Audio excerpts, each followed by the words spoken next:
Hi guys, my name is Bismarck Garcia. My topic is TRASCARTHETER aortic valve replacement with Ballon expandable valve in low-risk patients. What it is? It is a procedure used to replace the aortic valve, which tells opening the thorax. It is used in the treatment of adults who are now healthy enough to have regular valve surgery. The aorta is the main artery that carries blood from the heart to the rest of the body. It opens so that blood can flow out. Then it closes, preventing blood from returning to the heart. An aortic valve that does not open fully will restrict blood flow. This is called aortic stenosis. If there is also an escape, it is called aortic regurgitation. Most aortic valves are replaced because they restrict forward flow throughout the aorta to the brain and body.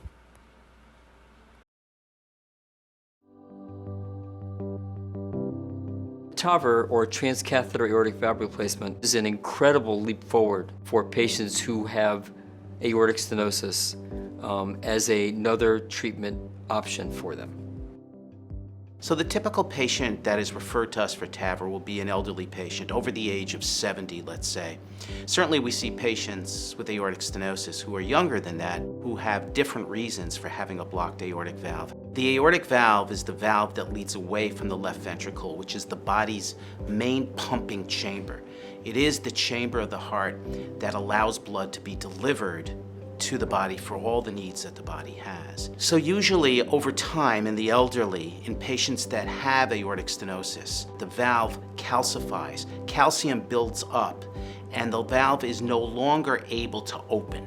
The opening is restricted in such a way that it becomes tighter and tighter and tighter, so that over time there's a narrowing of this valve such that patients become symptomatic. Primarily those symptoms are shortness of breath, chest pain, fatigue, and fainting or feeling the need to faint.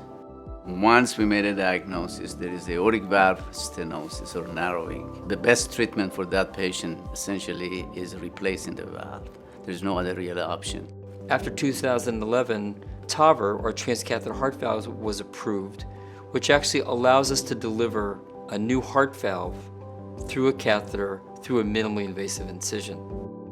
The gold standard still is surgical aortic valve replacement, in which a cardiac surgeon will open the chest, put the heart on standby on a machine. The act of putting a patient on the cardiopulmonary bypass machine is one of the very important attributes of open heart surgery, though it's also a very invasive part of open heart surgery. Transcatheter heart valve replacement does not need cardiopulmonary bypass in order for us to do the procedure.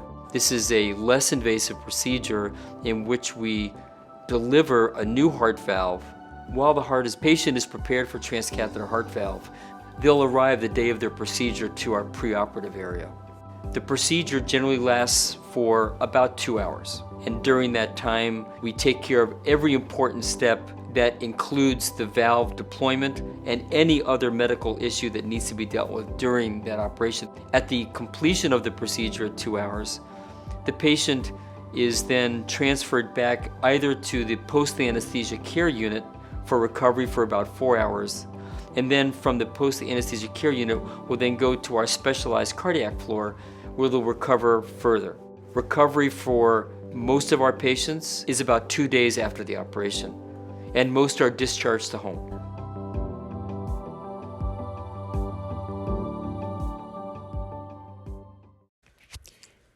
It can be done for the following reasons.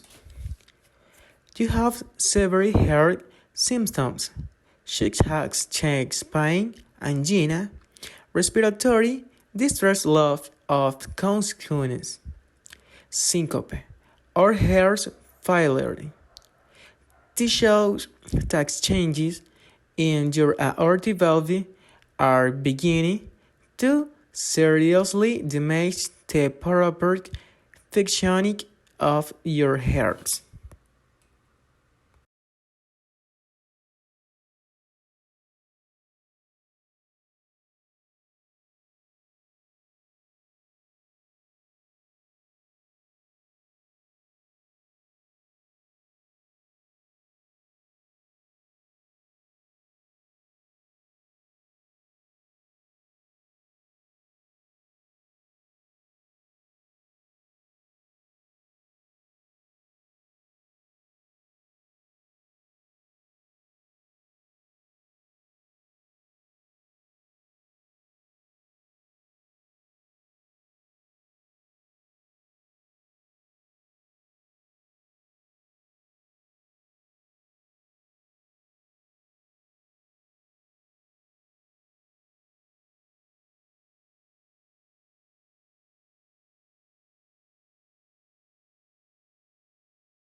You cannot have regular valve surgery because it will put your health at risk. Now, studies are being done to see if more patients can be helped with this surgery. This produces as many benefits. There is less pain, less blood loss, and less risk of getting infection. Recovery is also faster than weeks opening surgery. The risks of any anesthesia are bleeding, blood clots in the legs that can react the lungs, respiratory distress, infection, including in lungs,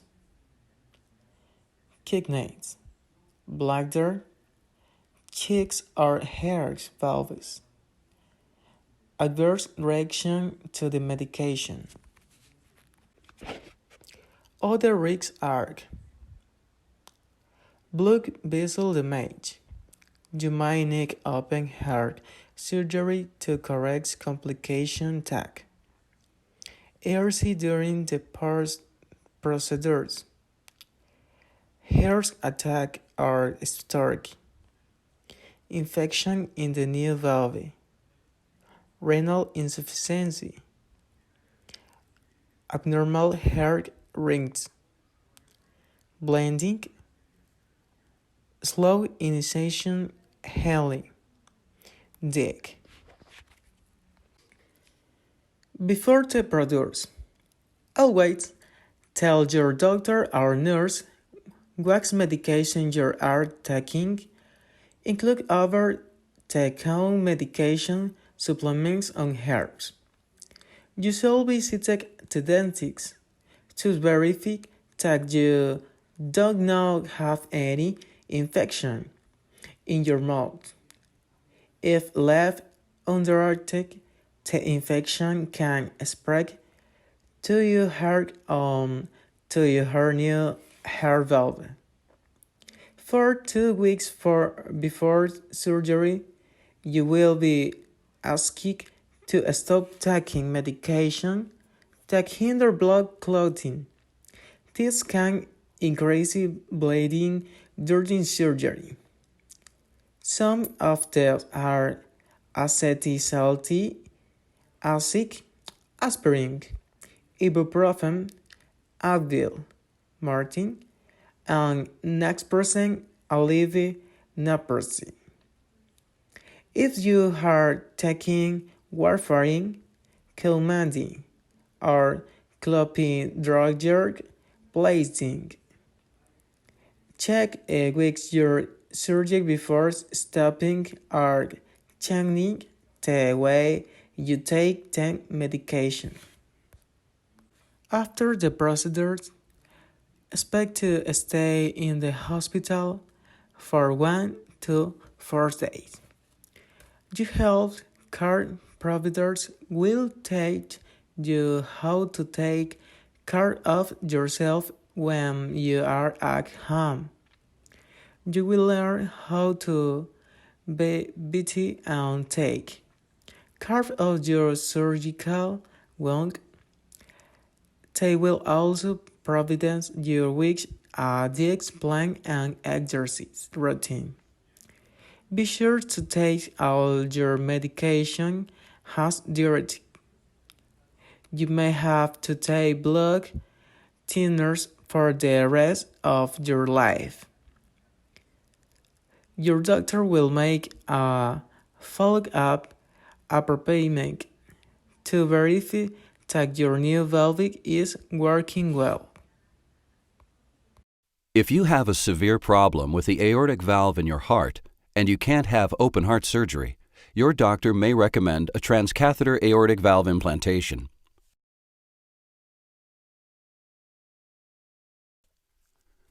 Your aortic valve is one of the 4 valves in your heart.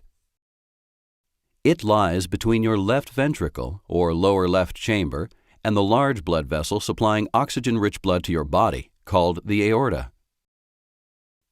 When your left ventricle contracts during each heartbeat, it pushes blood through 3 flexible cup-like leaflets that make up your aortic valve.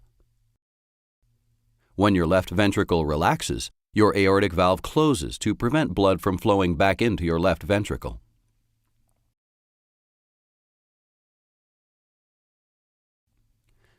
As you get older, your aortic valve may develop deposits of calcium that cause your leaflets to get thicker and less flexible. In this condition, your leaflets may not open fully. This condition, called calcific aortic valve stenosis, creates a narrowed opening that reduces the amount of blood flowing into your aorta and out to your body. The narrowed valve opening strains your heart because it has to pump harder to move enough oxygen-rich blood to your body.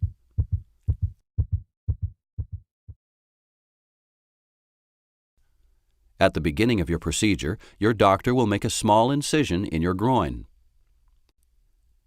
After creating an opening in a blood vessel, called the femoral artery, your doctor will insert a flexible tube called an introducer sheath. Through the sheath, your doctor will insert a flexible guide wire into your femoral artery. The guide wire will be passed through your femoral artery all the way up to your aorta. Then, the guide wire will be pushed through the opening in your aortic valve and into your left ventricle. Your doctor will use the guide wire to pass a flexible tube, called a catheter, through your aortic valve. A balloon on the tip of the catheter will be inflated to widen the opening in your aortic valve and push the valve leaflets to the sides. After deflating the balloon, your doctor will remove the catheter. The replacement valve consists of a tissue valve surrounded by a wire mesh called a stent. The replacement valve will be compressed and placed on the tip of another catheter. This catheter will be inserted through your aortic valve. When the catheter reaches the opening in your aortic valve, your surgeon will inflate a balloon underneath the replacement valve to expand it and the stent.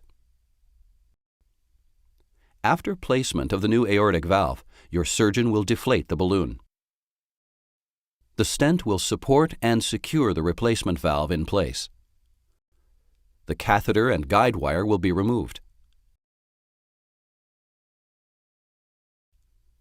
At the end of your procedure, the introducer sheath in your groin will be removed. Your skin incision will be closed with stitches. You will have another incision on the other side of your groin, through which instruments were inserted to monitor your heart during the procedure. This skin incision will be closed in a similar manner. Conclusion.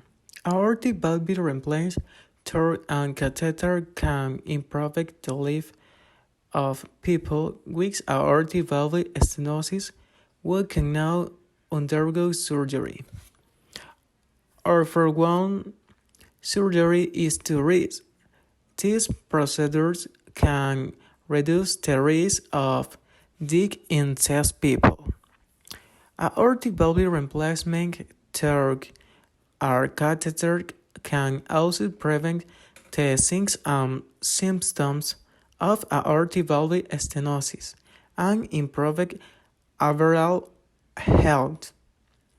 Some studies have determined that aortic valve replacement through catheter has a mortality rate similar to that of heart valve surgeries in people with aortic stenosis. Will have intermediate or high risk of complication due to open heart surgery.